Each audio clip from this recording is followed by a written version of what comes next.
Hello friends and welcome back to another video of property दुनिया। एक नए घर की तलाश, ये पल ज़्यादातर लोगों की ज़िंदगी में जब भी आता है तो उनके लिए एक ही मुश्किल होती है कि कहाँ से शुरुआत की जाए, क्योंकि हर कोई एक ऐसा घर चाहता है जो आरामदायक और सुरक्षित हो। और ऐसे लोगों की सबसे पहली पसंद होती है एक रेजिडेंशियल अपार्टमेंट। और जब भी लोग किसी भी बिल्डर की सोसाइटी में कोई फ्लैट लेने जाते हैं तो अक्सर सेल्स पर्सन उन्हें सैंपल फ्लैट की तरफ ले जाते हैं। मगर बिल्डर जो सैंपल फ्लैट आपको दिखाते हैं और असल में जो आपको मिलता है उसमें कई मायनों में अंतर होता है,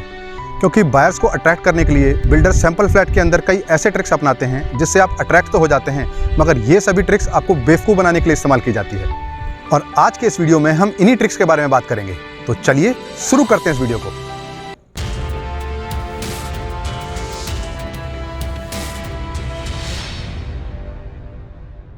सबसे पहली ट्रिक जो बिल्डर अपने सैंपल फ्लैट में इस्तेमाल करते हैं वो है कमरों के बीच दरवाज़ों का ना होना।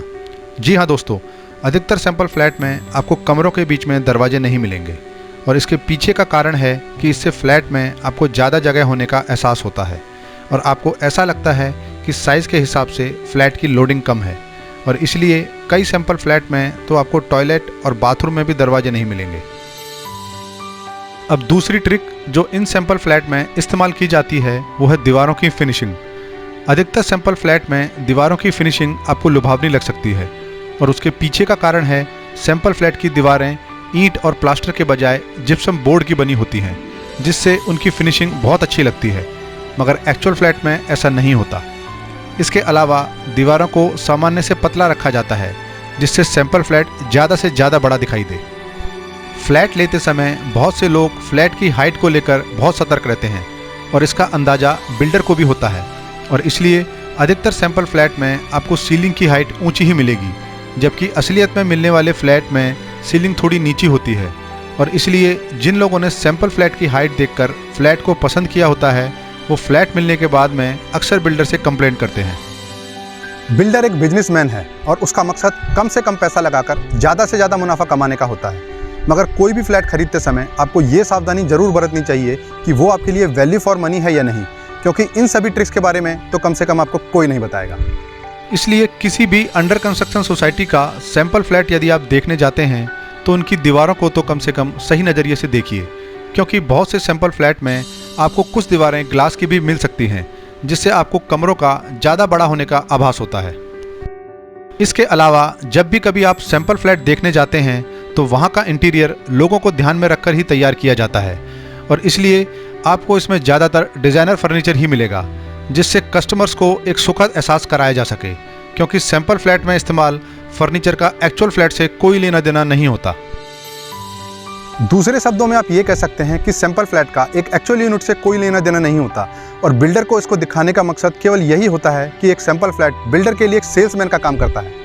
और इसलिए कभी भी आप सैंपल फ्लैट देखने जाते हैं तो अधिकतर फ्लैट की सभी खिड़कियां और बालकनी को पार्क फेसिंग या ऐसे ही कुछ अच्छे व्यू की तरफ खोला जाता है, फिर चाहे एक्चुअल में दिया जाने वाला फ्लैट ड्रेन फेसिंग हो या रोड फेसिंग।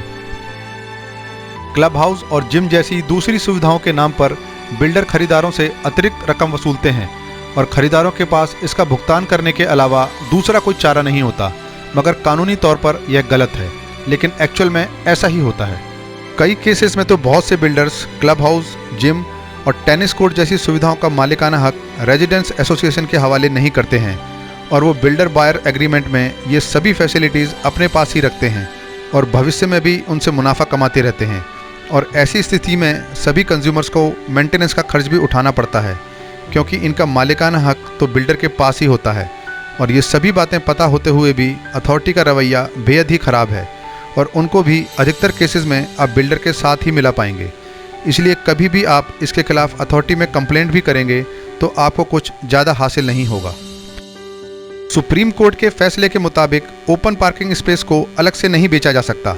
क्योंकि ये एक कॉमन स्पेस है और इसलिए इसे मैनेजमेंट के लिए सोसाइटी के हवाले किया जाना चाहिए। कुछ बिल्डर पार्किंग स्पेस की कीमत तो कोटेड प्राइस में जोड़ लेते हैं और सेल डीड में इसका जिक्र करते हैं, लेकिन ज़्यादातर मामलों में कंज्यूमर्स को पार्किंग के लिए एक्स्ट्रा पैसे देने ही पड़ते हैं। इसके अलावा कभी भी आप कोई फ्लैट बुक करते हैं तो उसका बिल्डर बायर एग्रीमेंट बिल्डर के पक्ष में ही होता है, और इसमें दी गई शर्तों को तय करने में कंज्यूमर की कोई भूमिका नहीं होती है। अब जाहिर सी बात है, जब बिल्डर अपनी मर्जी से एग्रीमेंट बनाएगा तो सभी चीज़ें अपने ही फेवर में बनाएगा। उदाहरण के तौर पर अधिकतर बिल्डर्स प्राइस एस्केलेशन क्लॉज भी जोड़ देते हैं, जिससे उन्हें अपार्टमेंट का एरिया और कॉस्ट में चेंजेस करने का मौका मिल जाता है और इसलिए आपको कभी भी पता नहीं चलेगा कि आप जो कीमत दे रहे हैं वह वाजिब है भी या नहीं। कितनी भी सरकारें बदलें या कितनी भी अथॉरिटी के सीईओ, मगर कंज्यूमर के भले के लिए तो कोई नहीं सोचता। इसलिए आपसे कहता हूं कि कम से कम आप तो अपने बारे में सोचें और ज़्यादा से ज़्यादा इस वीडियो को लोगों तक पहुंचाएं, जिससे न केवल आपको बल्कि समाज के दूसरे लोगों को भी इस वीडियो से फ़ायदा मिले। जय हिंद।